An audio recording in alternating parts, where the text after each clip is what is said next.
हरिओम। किसको नहीं मिली है मेहरबानी।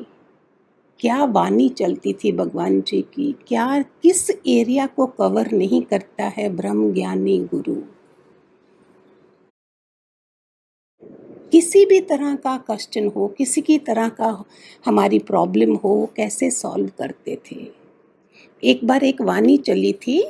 एक पुरानी योगी बोलती है, अभी तो भगवान खाना पीना सब सिखाते हैं, पहले तो कुछ नहीं बोलते थे। तो जब जो क्लास मिले तब वो बताए ना।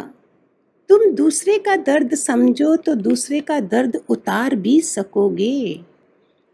मैं तुमको बोलते हैं तुम्हारे ज्ञान नेत्र खुले हैं तो नीचे से नीचा, पागल से पागल वाले से तुम ज्ञान निकाल सकते हैं। अगर हमारे ज्ञान नेत्र खुले हैं तो हमारे ज्ञान नेत्र, इसलिए तो समाधियां ज़्यादा नहीं करवाई थी। 2 नेत्र भी बंद कर देती हैं, मैंने जो अनुभव करा है, और तीसरा नेत्र भी बंद, खुला ही नहीं। इतना आलस आ गया कि बैठे रहना है आंखें बंद करके, चाहे सो गए हैं।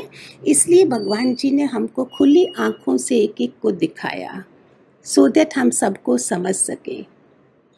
भगवान जी बोलते हमारे पास एक 9 साल का लड़का आया, उसने बताया हमको शुगर की बीमारी है।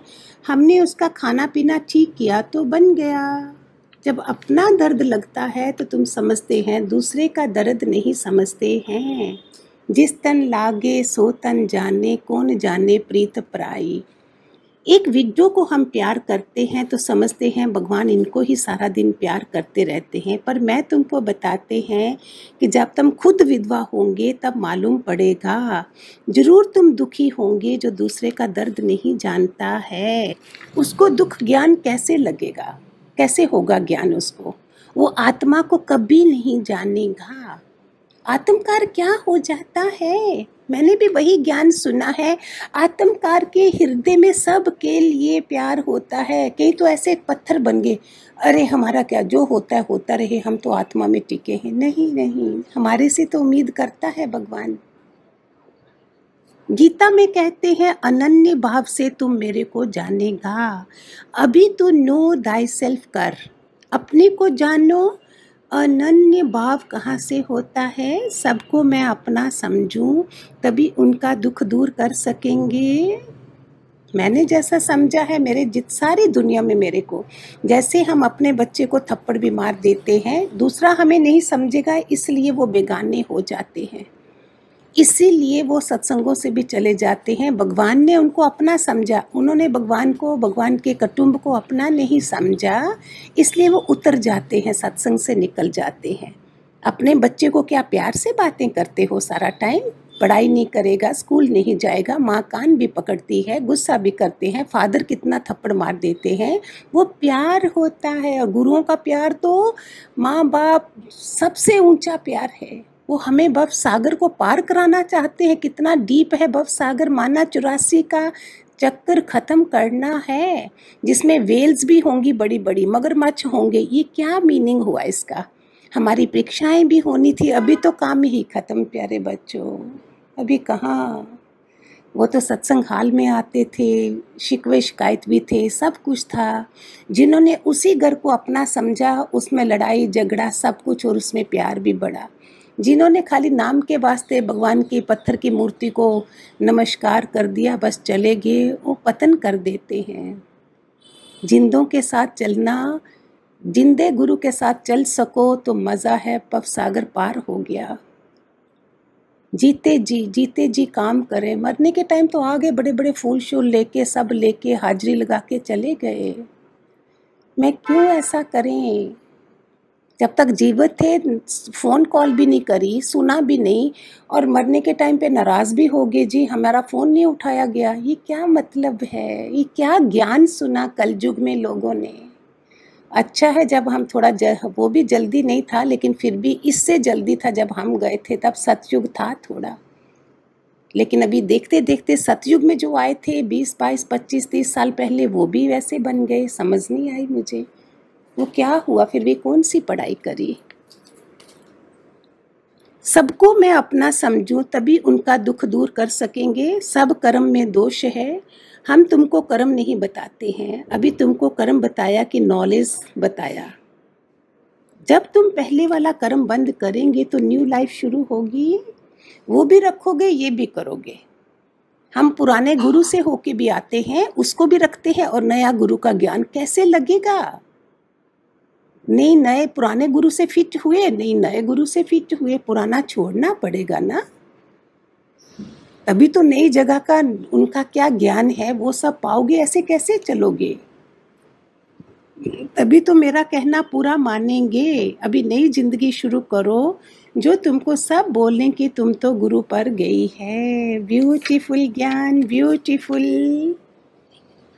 सब देख के बोले कि हमारे घर में ज्ञानी बैठा है, माना दीपक जल रहा है। फिर अंधेरा क्यों आएगा? तुमको लाइट होके चलना होगा। तुम तो माँ बेटी होकर चलता है, तुम ऐसी रोशनी लाइट होके चलेंगे, जो कोई दुख भी आएगा, गम भी करेंगे तो बोलेंगे दुख करने का क्या मतलब है, सब ठीक ठाक हो जाएगा। ऐसा ज्ञान का शब्द उसे मिलेगा तो वो उसको हालत भी ना लगेगी, वो तेरे से खुश होगा कि ये ऐसी सच्ची बात है क्या। मैं घर में बोल देंगे जिस काम के लिए आए हैं वो काम पूरा करेंगे, बाकी तुम मेरे को कुछ दो या ना दो, घर दो ना दो, कुछ भी लाइफ में मेरे को मांगना नहीं है, ऐसा बोलो घर वालों को। मांगने से मरना भला। हमने लाइफ में घर में सत्संग नहीं किया था, कभी पड़ोसी के पास, कभी नदी तालाब के किनारे, कभी पर्वत पर सत्संग किया था। कभी इच्छा नहीं थी कि बड़ा घर बने। कोई बोल सकता है कि ये सब जो हुआ है वो मेरी इच्छा से हुआ है? हमको एक टके के नौकर से भी राग द्वेष नहीं करना है। कितनी प्यारी वाणी है भगवान जी की जय। समझे, नौकर को मेरे शब्द से गर्मी आ गई तो वो कहाँ निकालेगा? मन की बात किससे करेगा? खास करके लो क्लास से बात करना, अपनी जुबान को गंदा रखना है। सुबह से रात तक मेरा बर्ताव कौन सा होवे, कितना अंदर में सत्संग करते हैं। समझ आए है? ये अंदर का सत्संग है। बाहर हमारा एक्शन कैसा होना चाहिए? कितना इजी सरल वे से भगवान जी ने हमारे ग्रस्त में ऐसे ज्ञान दे दिया है। तो फिर हम अधूरे रहे, हम डरे क्यों? भगवान जी नहीं बैठे हैं? क्यों विश्वास नहीं है? क्यों परहेज नहीं है दुनिया वालों से? इसलिए पर नहीं होता है। अप्लाई करिए, कमेंट बॉक्स में लिखिए भी कि कैसा लगता है आपको। कितना कई बेचारे लिखते हैं काफ़ी फ़र्क पड़ा है। कोई बात नहीं, पुराने होंगे, पहले से ज्ञान सुना होगा, भगवान जी को भी देखा होगा तो समझ आ रही होगी। जिन्होंने नहीं देखा है वो बेचारे भी बोलते हैं कि हमारे घर में बहुत चेंज आया है। थैंक्स उन लोगों का, उन्होंने कैसे चले होंगे, इसलिए भगवान जी बोलते हैं उसने कितना मरा मीठा झुका होगा जिसको चेंज लाता है। उसकी मेहनत है ये, वो अपने ऊपर भी नहीं लेते थे कि इसने घर में ऐसे करा है, मेरे मुताबिक चली है माता और उसको चेंज आया, उसका घर बदल गया, हम भी ऐसा करें। ठीक है, सारे सुन रहे हैं, खूब सारे आशीर्वाद। हरिओम हरिओम।